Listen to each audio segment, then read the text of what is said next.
Tem uma maneira muito eficiente de sabotar o emagrecimento rápido. E o mais curioso é que a maioria das pessoas chama isso de disciplina.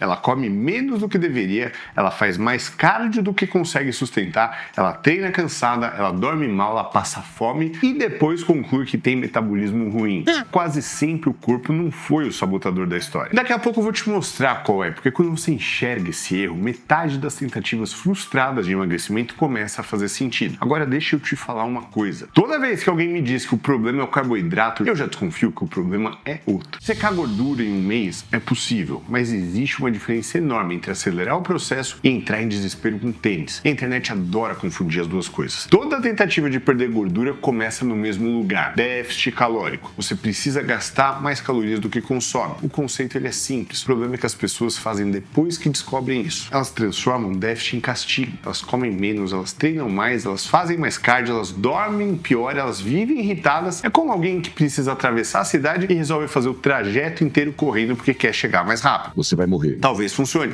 talvez abandone tudo na metade. Se você tem apenas um mês, déficits mais agressivos podem fazer sentido, mas muita gente cria um déficit de guerra para uma missão que vai durar meses e o corpo começa a cobrar, a fome ela aumenta, o treino piora, a recuperação despenca. O humor ele vira um guaxinim emocional revirando lixo psicológico às 2 da manhã. Tem uma frase que ninguém gosta de ouvir: o corpo quase nunca estraga sua dieta. Quem estraga sua dieta é a versão de você que acha que uma exceção não conta. E é justamente aí que a alimentação ela entra, porque quando você entra em déficit, seu orçamento calórico ele diminui. E quando o orçamento diminui, o desperdício fica caro. Azeite entra na conta, molho entra na conta, castanha entra na conta, suco entra na conta. Aquela colherada só para experimentar, ela entra na conta. O corpo é um auditor da Receita Federal com mitocôndrias. Ele contabiliza tudo. E aqui aparece uma cena clássica. A pessoa passa a semana inteira perfeita. Treino, dieta, cardio, tudo certo. Chega sábado, ela decide se recompensar e transforma uma refeição livre numa investigação completa do cardápio. Entrada, prato principal, sobremesa, segunda sobremesa, jejum, coquetel, licor, enfim. Quando percebe, ela pagou vários dias de déficit em poucas horas. Mas antes de voltar para esse erro, existe uma coisa que define se você vai perder gordura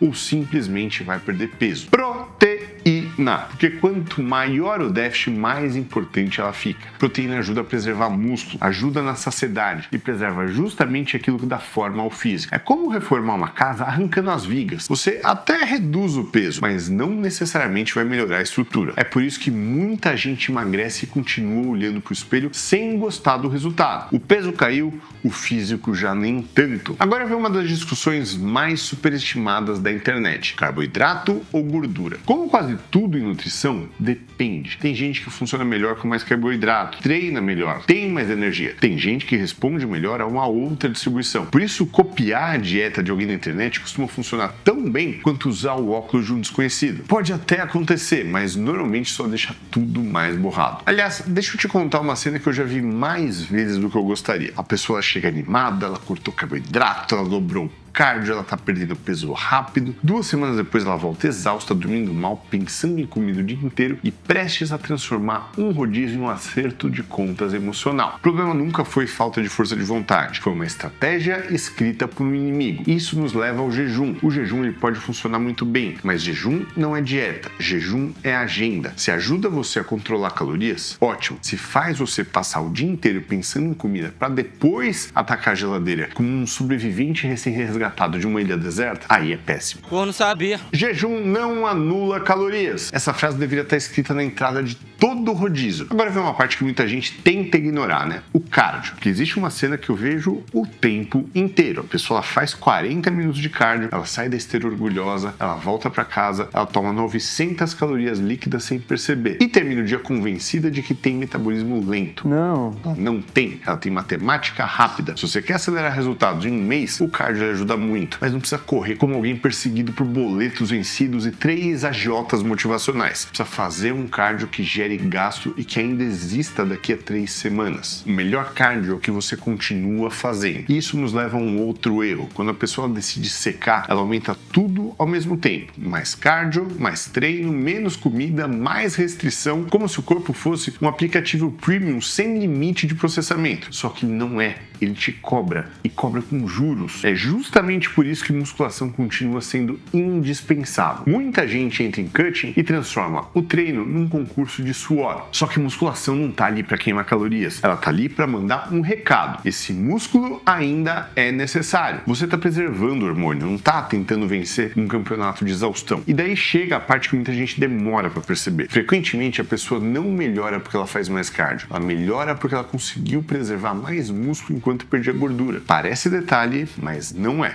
Agora vamos voltar ao erro que eu prometi lá no começo, a refeição livre sem controle. Vamos observar essa sequência: segunda perfeita, terça perfeita, quarta perfeita, quinta perfeita até sexta perfeita. Chegou o sábado, a pessoa pensa, eu não mereço, né? E merece mesmo. O problema é o que acontece depois. Como a refeição livre, ela vira um dia livre. O dia livre vira um fim de semana livre. E o fim de semana livre vira uma perícia criminal tentando descobrir quem assassinou o déficit calórico. Se você tem apenas um mês, não existe muito espaço para carnaval gastronômico. Uma refeição controlada pode caber, né? Um hambúrguer, um japonês, uma pizza, sem problema algum. O problema não é a refeição, é a história que vem junto dela.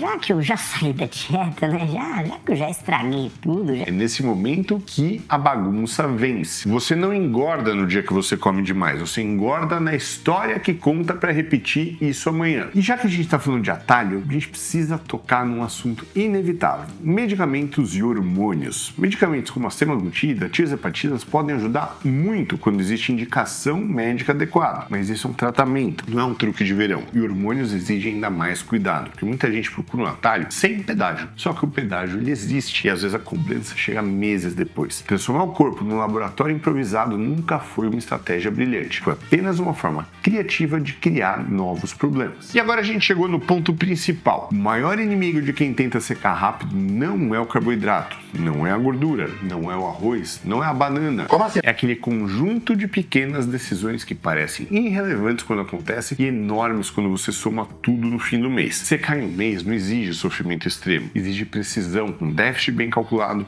proteína alta, cardio consistente, musculação para preservar massa muscular, refeições livres sob controle. Não tem glamour, não tem segredo escondido, tem execução. E isso é uma ótima notícia, porque significa que o resultado ele depende muito menos de genética do que a internet gosta de fazer você acreditar. Se esse vídeo te ajudou a enxergar onde você estava sabotando o próprio resultado, deixa seu like, se inscreve no canal e me conta nos comentários qual desses erros mais te pegou. Na maioria das vezes, o metabolismo não é o criminoso da história, ele só tá limpando a bagunça que as nossas decisões deixaram para trás.